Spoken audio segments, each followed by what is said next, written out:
Hello everyone, thanks again for joining me.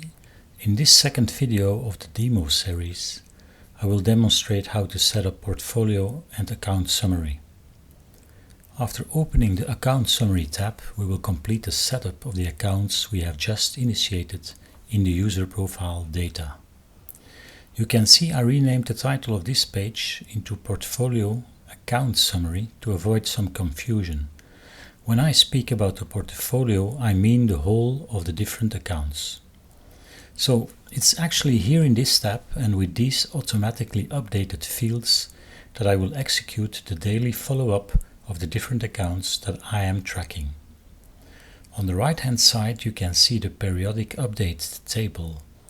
In this table I periodically input the relevant info fields of the account in order to track results and to track the progress over time of the different accounts in my portfolio.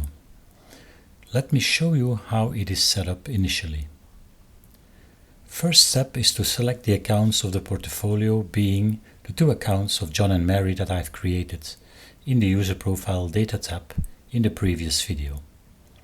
You can see that the other fields in the row of the accounts are automatically generated, but there is still some data missing. So let's complete the account initial info in the account update table.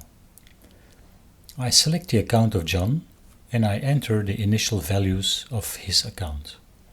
The entry date being the date that we entered an update, so that's today's date, the start capital, the current net liquidation value, I make a selection of the currency, and the exchange rate of the selected currency with the main reporting currency, and the current theta of the portfolio.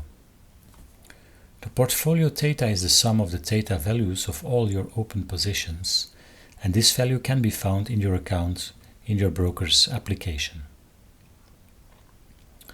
The values in the left table are automatically fetched and will have color indications that indicate if the values are within the desired range of your portfolio parameters of max allocation, theta and delta. So this is really a handy tool to see immediately the status of your portfolio based upon the data in your journal. As I have already mentioned, the table on the right hand side is used as a periodic update overview of the progress of the accounts over time. This means that I simply add, whenever I want to, a new data row for each of the portfolios on the next date of recording the values. For example, 1 week later, I can enter the data entry date. The start capital will remain unchanged, but I can update the net liquidation value, the exchange rate if it is different from 1, and the theta of the account, all values at the date of entry in the table. In the left table, the values of the last recording are used automatically to display the correct values and make the correct calculations of the account parameters. Now with this data entered in the account tab, we're actually ready with the setup of both the users and the accounts, with all the management parameters set.